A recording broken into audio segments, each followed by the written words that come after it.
soon. Okay.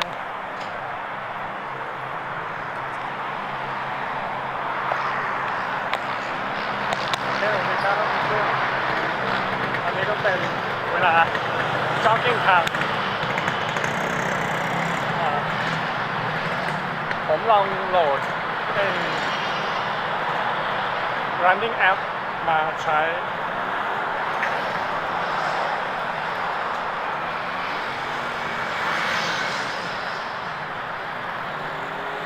เพราะว่ารู้สึกว่า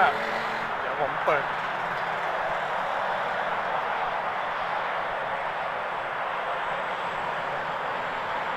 ผมลองโหลดไอ้ running app มาใช้วัดระยะทางเวลาไปวิ่งเพราะว่ารู้สึกว่ามันมีประโยชน์เวลาที่เราไม่ต้องจำไม่ต้องกะประมาณอะไรเงี้ยคร่าวๆว่าเราวิ่งเราเดินไปในระยะทางแค่ไหนแล้วเหมือนกับเวลาเราอ่านหนังสือเราก็จะปกติเมื่อก่อนผมอ่านหนังสือเนี่ยผมจะไม่คั่นหนังสือแล้วสิ่งที่เกิดขึ้นคือลืม ลืมหน้าที่เราอ่านแล้วต้องมาอ่านย้อนทุกครั้งก็เสียเวลาแล้วเราก็รู้สึกว่ามันไม่ต่อเนื่องก็เลยเริ่มฝึกนิสัยคั่นหนังสือตาม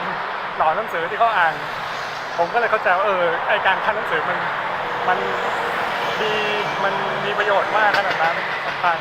เหมือนกันพอเมื่อก่อนเนี่ยผมไม่ได้คิดเรื่องไอ้พวกแอปอะไร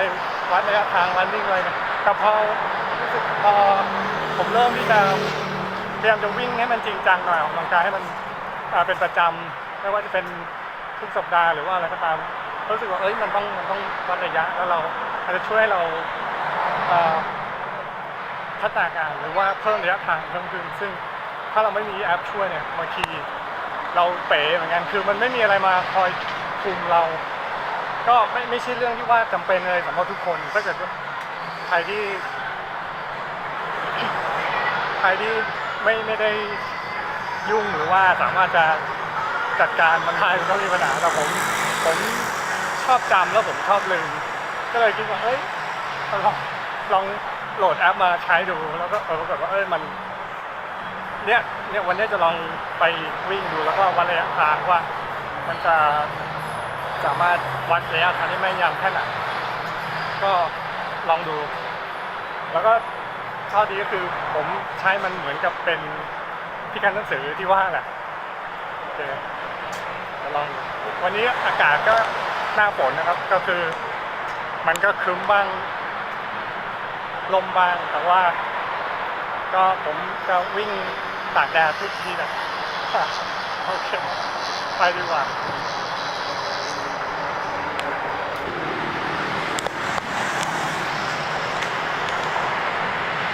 ทางวิ่งของตอนนี้เหมือนวิ่งวิบากเพราะว่าเขาทำฟุตบาทกัน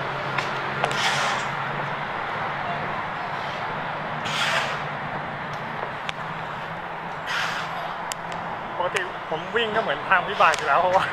ต้องผ่านทางแยกต้องผ่านพื้นที่ขึ้นลงแล้วก็พื้นที่ขรุขระมันจะไม่เรียบเสมอไประยะทางผมขึ้นลงแล้วเหมือนวิ่งวิบาก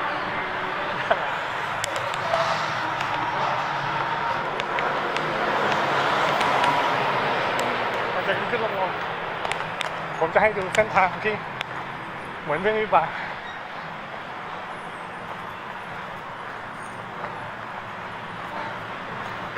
ก็จะเป็นเส้นทางต่ำระดับแล้วก็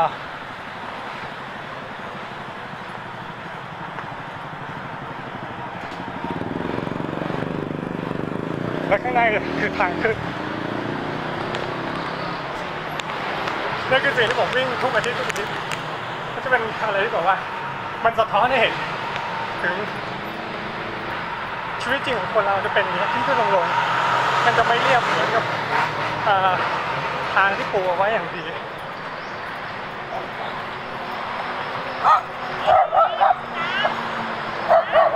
แล้วก็จะมีหมาเห่า นี่คือความสนุกอย่างหนึ่งของการวิ่ง ที่แอปเพิ่งบอกรายงานมาว่าผมวิ่งกิโลละ9 นาที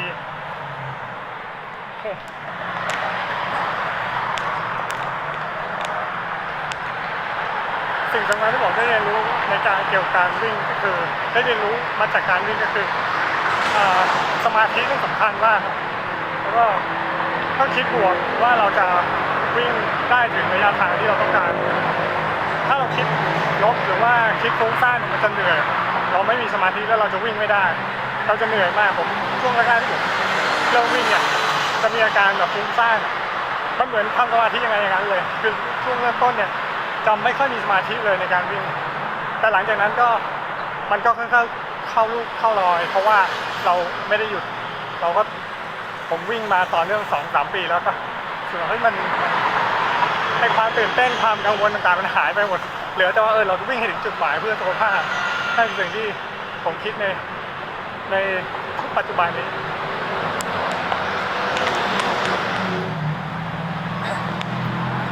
โอเคผมมาวิ่งมาถึงครึ่งทางแล้วครับดูจากแอปแล้วก็ปรากฏว่าวิ่งมา 3.4 กิโลไม่เร็วเลยแต่ว่ามันไม่ได้วิ่งอย่างเดียวเพราะว่ามันมีช่วงที่ผมหยุดเดินด้วยก็เลย 3.4 กิโลที่กลายเป็นว่าไอ้ 0.4 กิโลเนี่ยอาจจะเป็นเดินมากกว่าเพราะมันหยุดบ้างอะไรบ้างแล้วก็เฉพาะวันนี้ผมทำวิดีโอให้เพื่อนๆดูด้วยก็เลยกลายเป็นว่ามันเวลามันจะไม่เที่ยงแต่ว่าระยะทางก็โอเคเลยตามที่ผมต้องการโอเคครึ่งทางผมก็จะ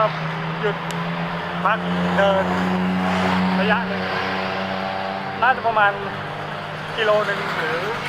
500 เมตรอะไรสักอย่างเพราะว่าผมยังวิ่งต่อเนื่องไม่ได้5 กิโลจริงๆระยะทางจริงมัน6 กิโลแต่ว่าผมวิ่ง5 กิโลเพราะว่าหักเดินไปสักกิโลหนึ่งแล้วนั่นแหละครับที่เป็นวิธีคิดผมโอเคก็นี่คือผลทางที่ผมวิ่งแล้วก็สถานการณ์ในงานนะ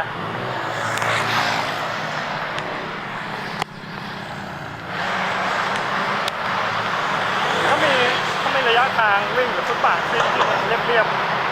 ผมว่าผมวิ่งได้ไกลเพราะว่ามันขึ้นลงแล้วมันกินแรงแล้วมันก็ทำให้หัวเข่าเสื่อมง่ายด้วยแต่ถ้าเป็นทางวิ่งอย่างเงี้ยฟุตบาทแบบเป็นระยะทางเสมอกันนะคือตอนนี้ผมจะขึ้นลงแล้วก็มีเจอซอยเจออะไรแล้วมันต้องหยุดทุกครั้งเลยมันผมรู้ว่าอยู่ว่าไม่ดีกับหัวเข่าแต่ว่ายังหาที่วิ่งที่ดีกว่านี้ไม่ได้เพราะไม่มีสวนสาธารณะอยู่ใกล้ที่นี่เลยพอที่จะไปวิ่งได้ทุกสัปดาห์หรือว่าทุก3 วันอะไรก็ยังดีโอเคแล้วเมฆฝนก็มาครับแต่ผมเจออย่างนี้บ่อยส่วนใหญ่จะไม่ตกการมาครึ้มๆเพราะว่ายังมีที่สว่างอยู่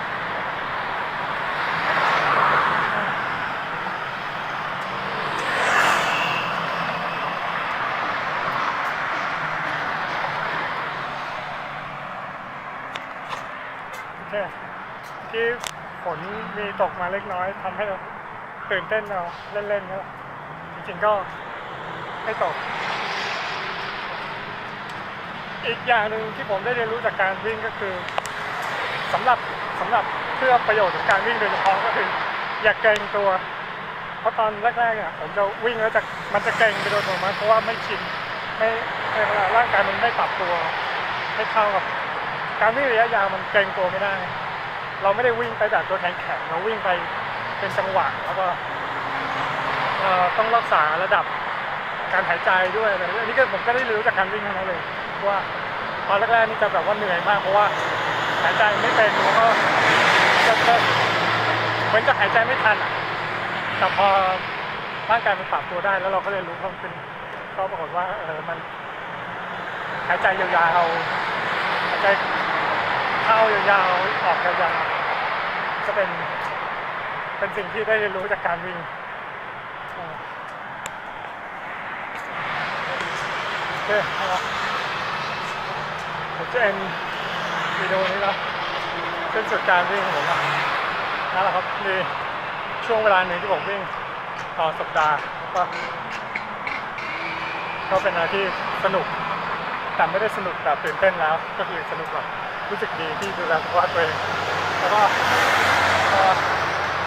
วิ่งครบระยะทาง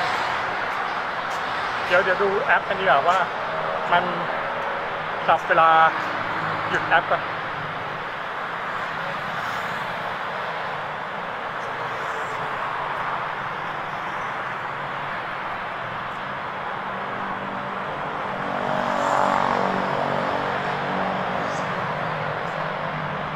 ระยะทางเห็นบ้างไม่รู้6กิโล 6.3 กิโลก็ค่าเฉลี่ย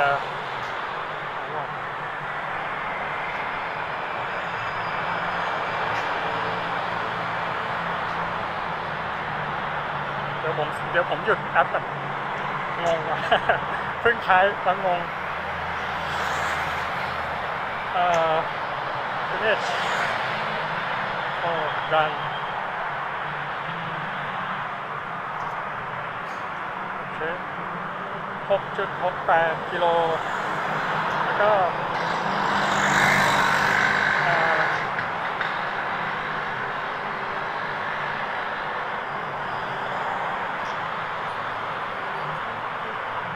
งงเล็กน้อยแต่ว่าค่าเฉลี่ยยังอยู่ที่9 นาทีต่อกิโลก็อันนี้คงไม่ตรงเพราะว่าผ